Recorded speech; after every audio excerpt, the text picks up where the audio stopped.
Halo Sobat Sains, selamat datang di video pertualangan mengungkap misteri sains di wisata kuliner Pamekasan yang terletak di Jalan Basar, Sobi Bugi, Kecamatan Pamekasan, Kabupaten Pamekasan.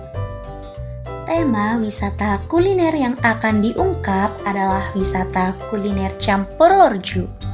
Kita akan mengungkap konsep sains yang terdapat pada campur lorju terkait materi unsur, senyawa, campuran, bahkan pemisahan. Yuk kita ikuti pertualangannya dengan menonton video berikut ini.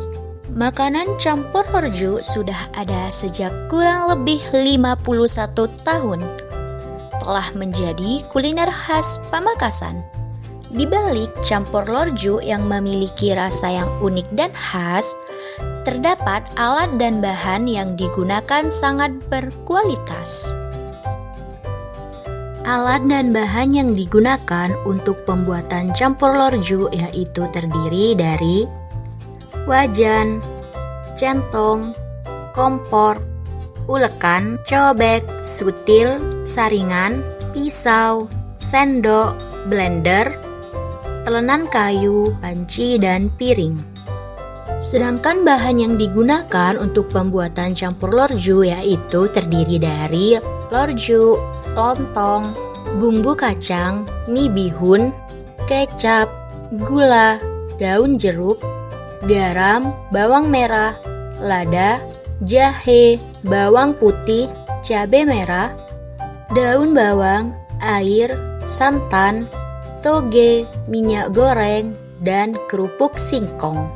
Proses pembuatan campur lorju dilakukan melalui beberapa langkah yaitu merebus lorju hingga berubah warna dan berbentuk sintal. Yang kedua yaitu menghaluskan bumbu. Yang ketiga yaitu menumis bumbu kemudian ditambahkan daun jeruk dan daun bawang. Yang keempat, memasukkan lorju ke bumbu tumisan, menambahkan air secukupnya, kemudian ditambahkan garam, gula, lada bubuk secukupnya, dan masukkan irisan tomat. Langkah yang kelima yaitu masak hingga matang. Langkah yang terakhir yaitu penyajian. Masukkan lontong ke dalam piring, tambahkan kecambah, mie bihun, lorju, dan disiram dengan kuah campur lorju. Kemudian tambahkan kerupuk singkong, sambal, dan kecap. Makanan campur lorju terdapat konsep sains. Dari alat dan bahan yang digunakan pada campur lorju mengandung unsur dan senyawa kimia. Sedangkan pada proses masaknya kita bisa mengetahui campuran dan pemisahan yang terjadi. Marilah kita ungkap misteri unsur yang terdapat pada alat dan bahan campur lorju. Sebelum mengungkap misteri unsur, kita harus mengetahui definisi dari unsur. Unsur merupakan zat murni yang tidak bisa dibagi lagi menjadi zat yang lebih sederhana melalui reaksi kimia biasa. Unsur tersusun dari atom-atom yang sejenis dan setiap unsur memiliki sifat tertentu. Berikut adalah unsur yang terdapat pada alat dan bahan campur lorju. Pada golongan 1A, cobek, blender, lorju, dan kerupuk singkong mengandung unsur hidrogen. Pada golongan 2A, piring kaca dan kacang terdapat unsur kalsium. Pada unsur golongan 3A terdapat blender dan santan mengandung unsur boron. Unsur golongan 4A terdapat wajan, panci, pisau, serta mie bihun mengandung unsur karbon. Sedangkan pada unsur golongan 5A terdapat kompor, lontong, dan sambal mengandung unsur nitrogen. Pada unsur golongan 6A terdapat wajan, ulekan, dan jahe mengandung unsur oksigen. Unsur golongan 7A, panci, sutil, dan jeruk nipis mengandung unsur fluor. Dan yang terakhir pada unsur golongan 8A Terdapat lampu yang mengandung unsur neon dan argon. Selanjutnya, kita akan membahas senyawa yang terdapat pada alat dan bahan campur lorju.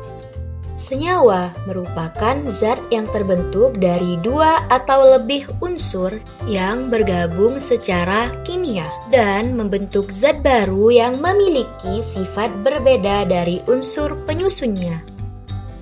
Adapun senyawa yang terdapat pada alat dan bahan campur lorju, yaitu pada blender terdapat senyawa polikarbonat, bet mengandung senyawa kaolinit. Sedangkan lorju terdapat senyawa glikogen dan kerupuk singkong terdapat senyawa amilum. Pada golongan 2A, piring kaca terdapat senyawa kalsium oksida, sedangkan kacang mengandung senyawa kalsium oksalat. Pada golongan 3A, blender memiliki senyawa boroksilat, dan santan terdapat senyawa asam borat.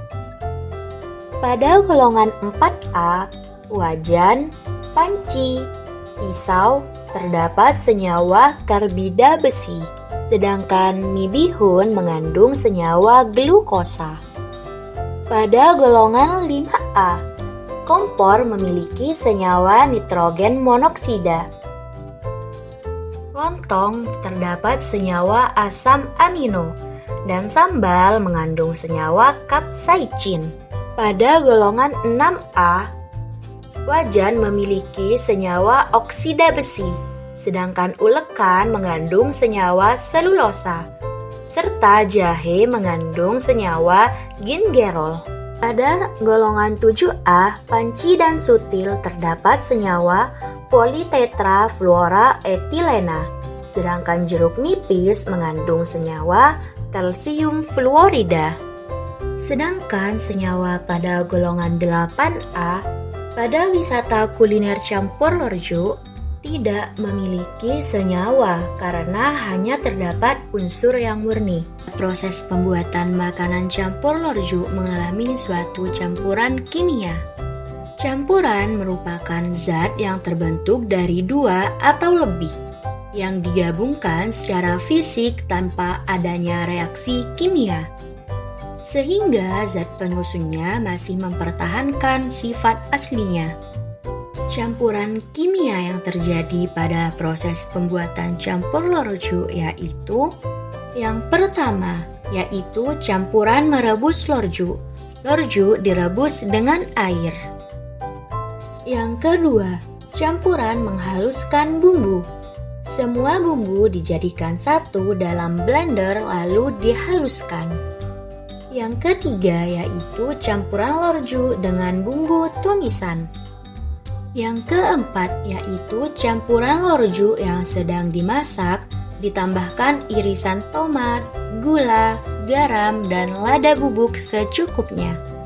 Yang terakhir, yaitu campuran ketika penyajian. Selain terdapat campuran pada proses pembuatan campur lorju, terdapat pemisahan. Pemisahan merupakan cara untuk memisahkan zat-zat yang tergabung dalam satu campuran tanpa mengubah sifat kimianya. Metode pemisahan yang terjadi pada campur lorju yaitu metode filtrasi, memisahkan kotoran pasir dari lorju.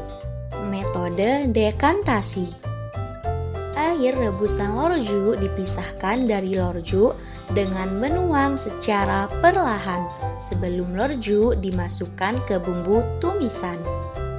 Campur lorju bukan hanya sekedar kuliner khas Pamekasan, akan tetapi mengandung konsep sains yang sangat menarik.